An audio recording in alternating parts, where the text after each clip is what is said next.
All right, everybody. Happy race day.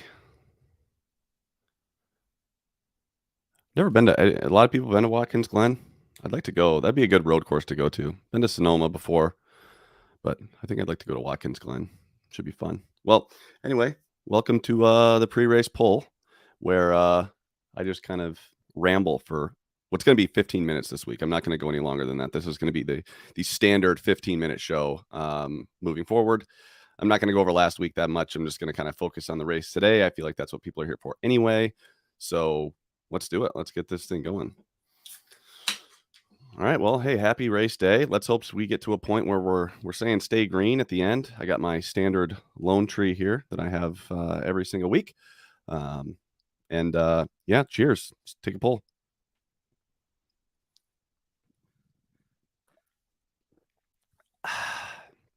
Little hungover today. All right. Rules. Let's go over the rules. Any breaking news, you got to let me know. Yeah, cheers. Any breaking news, you got to let me know. I can't, multitask here. I'm trying to be entertaining and pay attention. I can't do both. So let me know. And if you want to give me a hard time or make fun of me, you absolutely can. Just please give me a reason as to why, because hopefully we can get smarter, learn from that.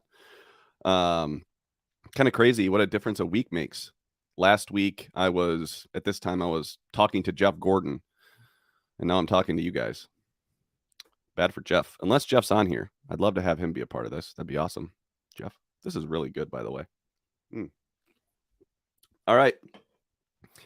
Released a pick go to bettheboardpodcast.com and you can see that pick. Also had something from earlier in the week. Byron starting at the rear. You've got to be kidding me.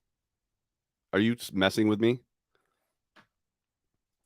Tell me. See, now I don't know what to do. I'm live and I feel like someone confirm with me that is actually happening, that Byron's going to the rear, because that really, now I'm looking here. Come on, someone else confirm. Electrical issues. Oh boy. Okay, well, I'm pretty high on Byron today, and that sucks. Okay, well, perfect. That's why we do this. I still like him top 5. Listen, the guy raced yesterday, and here's the advantage. If you raced yesterday in the Xfinity Series, I think your advantage is you can make passes earlier on. You're also, in my opinion, you're one adjustment ahead. Like, how your car's going to react to any adjustments, whether it's track bar or wedge. And so I think that I'm not worried about that, but it is a bummer because it's going to be hard. Okay. I still like him. I just, all of a sudden, his price, there's no value there. Like, there was good value on him at 20-1 to win the race when he was starting 4th. Starting at the rear is going to be a lot harder than, starting 4th. And not to mention, Chase and Larson are going to be fast too. Newsflash. Woke up again today to text messages from my dad, again, telling me the bets that he likes for the race, which is just adorable. And one of them was one I gave out on the podcast. Like, ooh, okay. All right, so here's what we know. We know that Larson and Chase are really fast. And Larson won yesterday with not the best car. But, the 2 best cars wrecked out, and that could happen again today. So for anyone that thinks that Larson and Chase are the best, good job. Everybody could see that. That is a no-brainer. But was it just me, or did everyone in Group A, with the exception of Byron and Suarez and maybe Ty Gibbs, everyone was pretty much faster in Group A? Do we know why? Is that just because there were faster drivers in Group A, or was there something different with the track? Yeah, I don't know if I'd use Byron. Oh man, yes, I would. He's good. I don't know fantasy that well. I can tell you, I still think he's going to be a top 5 car. Remember that he still gets his pit stall, which I think is really important. It's the guys like Chris Bell, who's also starting in the rear, that he doesn't have a great pit stall. So I think that he could find himself passing some of the same cars over and over because he doesn't have a great spot on pit road. So I'm okay with Byron going to the rear. We'll know really quickly whether he's got something that can to compete with Chase and Kyle, we'll know pretty early on. But that's a bummer. Damn. I thought he had a legit chance at winning. I think he still does, but now it's going to be much harder. Much harder. So as far as fantasy, I just don't know. I would probably say, I don't know. I don't know in fantasy. I can't help you there. But from a betting perspective, I still think that he's going to win some of those matchups that he's matched up against. And but yeah, that's crazy. Damn. I'm just rattled by that. Tires mean nothing again. We know that. Not a whole lot of fall off. Larson ran his fastest lap in practice, his last lap on lap, 14 or whatever it was. So no fall off on the tires. I think you'll see, a few guys maybe adopt the Blaney at Indianapolis, where he stayed out at Indy much longer on older tires just to stay in clean air.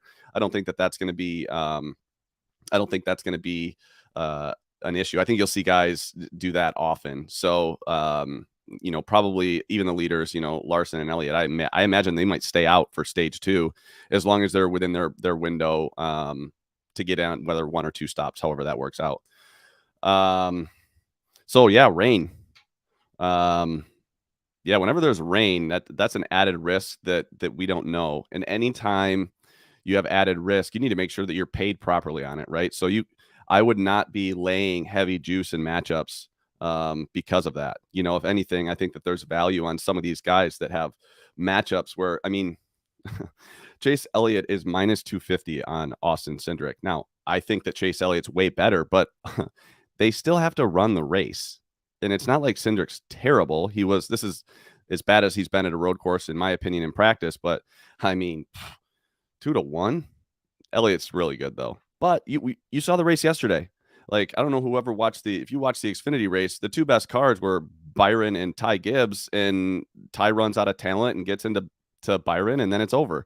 And then Larson wins the race. So I just be careful with the prices that you're paying in matchups today, just because I feel like there's so much more risk than usual with the weather. And who does the weather favor? Like, I'm curious who you guys think the weather favors. I think that this is Kimmy's chance to actually look pretty good. I would say Kimmy could be good in the rain. What do you guys think about that? He's probably racing the rain more than anybody. Obviously, Dinger. Chase Elliott's won a rain race. And yes, Reddick is a tier behind the HMS cars. Everyone's a tier behind the HMS cars. Reddick's still going to be good. I think that as far as guys in practice, it was Larson and Chase, and then William Byron. Those 3 guys were kind of the best. And then you had Chris Buescher and Dinger were also good. But just be careful the prices you're laying. I feel like there's no value on Chase and Larson at this point. Oh yeah, there's value. Buescher top 20, yeah, or top 10. Excuse me. You definitely, yeah, that's a bet. And that's the one I said on the podcast. And even after practice and qualifying, I like it more than I did earlier in the week. So super high on Buescher today. He was really fast at Indy when he was a couple laps down. He still finished 10th somehow after having that fire in the car, which was just amazing. So just make sure that there's a big difference between the fastest car and the best bet. And I wouldn't touch anything on Chase Elliott right now, and he could easily win the race, but I just don't think there's any value on him at this point. As far as guys that can win, I think you're obviously Larson, Chase. Reddick is good. Don't get me wrong. It's all relative, right? So I think Reddick was way better at the last 2 road courses than he was here, or is here, relative to the HMS cars. So it'll be interesting to see whether Larson and Chase or break away, and actually who's faster between the 2 of them. I don't know. And then obviously Allmendinger will be a player today, and so will Chris Buescher. Bummed about Byron. But I also think Suarez is good. So those are the guys that I think that can win the race. Hang on. So now wow. So now Gibbs to the rear. Jones and Byron. Oh my gosh. Yeah. So now Gibbs to the rear. So basically, if I fired on you in a matchup today, apparently you just go to the rear. So I'm trying to think of who else I bet on that Okay, so my guess is the next person to the rear will be Chris Buescher, just because that's the way my day is going. So I just go ahead and anticipate that, just because everyone else that I bet on is going to the rear. Value on Bowman. Man, you would think, right? Because he's a Hendrick guy, but man, he just did not look the same as the other three guys in Hendrick. And he was he was in the A group, so his time should have been kind of competitive with that. I'm giving Group B maybe a little bit of a discount on. I feel like they might have been just a little slower because of track conditions, but Bowman was in that A group and very slow. So yeah, I don't know. Value, I don't know. I don't expect him to be a top 5 car. Yeah, stage 1 matchups, hell yeah. Busch and Byron to the rear, yes, absolutely. There's value there. But here's the thing. You have to make sure that strategy makes sense for those teams as well. Because if, let's just say, they decide to stay out and grab some stage points, well, they're going to win their matchup in stage 1 if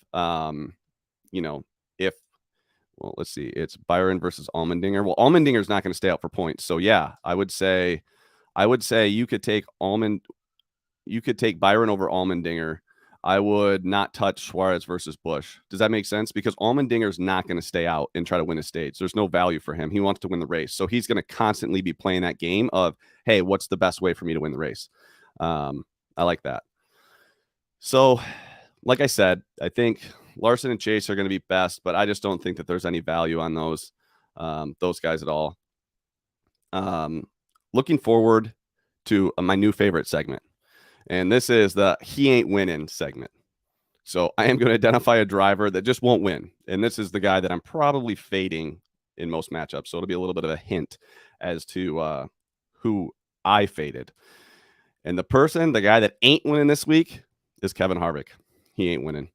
So, he's been good the last couple of weeks. Here's the thing with Harvick is he'll get better. I'm sure he'll be running in the top 10 at some point, but I did fade him with guys I think could win the race at least. So, but yeah, Kevin Harvick, he ain't winning. So sorry out there to Harvick fans. He qualified poorly. I just think that SHR in general is off a little bit. The best SHR car was Briscoe, and he was spotty at best. So that's the guy that isn't winning. Let's see, Larson over Chastain and Dinger over Briscoe parlay. Yeah, I mean, here's the thing with Chastain. He's going to race better than he practiced. I don't think Larson can race better than he practiced. Like, it would be impossible. So I just don't know. I don't know on Larson. I feel like Chastain's going to be good, though. That's what I think. I think he's going to be better than he was. I mean, I'm certainly not paying like the minus $2. Larson's minus 150 to 165. Yeah, I don't like that. I just think Chastain's going to race better than he looked in practice. McDowell's going to be good. He didn't show quite as much speed as I thought he might in practice, but he qualified well, and he's been running well at road courses, and he's solid. So he's a guy that I like in more matchups. I just don't think he's going to go out there and win the race. I just don't think he's aggressive enough to win, but I think he'll have a solid finish. Yeah, I'm definitely high on McDowell today. I'd like to see him win. I'd like to see him or Buescher win. I think that would be good for the sport to have those guys up there beating and banging for the win. So Chase and Larson top 5 plus 180. I mean, here's the thing on that. Like, if that's the case, why would you not bet them both to win, and then just call it a day? Because I don't think that if they're in the top 5, they probably have race winning cars, or there's going to be a problem. So I'd go for the higher payout there, if that makes sense. Does that make sense to everybody? I don't like them both in the top 5. I mean, I think you have a better payout of just betting those guys to win, because if they're in the top 5, their chances are they're going to win. So it would have to be an issue between the two of them for that to happen, for that to not happen, I guess. And I don't like that, I guess, would be my final answer is no, I don't like that. So if you guys have any other questions, I'm probably going to wrap up here in another minute or two. But just to go over some of the stuff we have, Kevin Harvick, he ain't winning. Sorry. And Brian Murphy, if you're on here, sorry, he ain't winning. And like I said, Larson and Chase are the best. Thought the best value was on Byron, but man, that really hurt starting in the rear. Bummed out about that, but I think he'll make his way through traffic quite quickly. That's the plan. So don't know where the Toyotas stand. Like, the favorites for so here's the thing. I think that when it comes to the chase, the team that's operating the best is Chase Elliott, right? I mean, but he doesn't show speed. This week he does, but week in and week out, he doesn't show speed.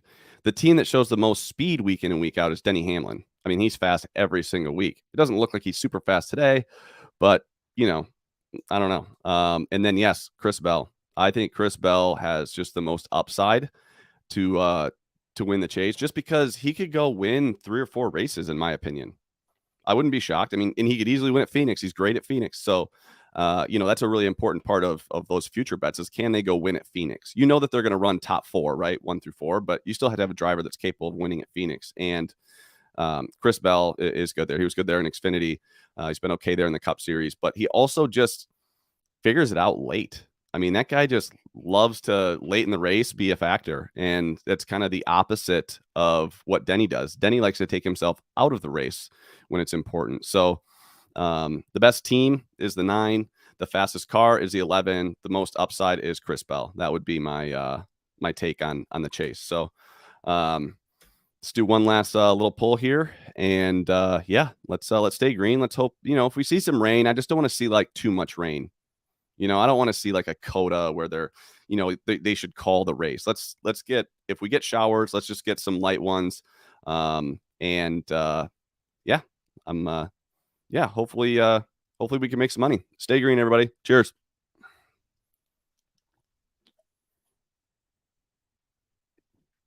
I gotta turn that. Oops.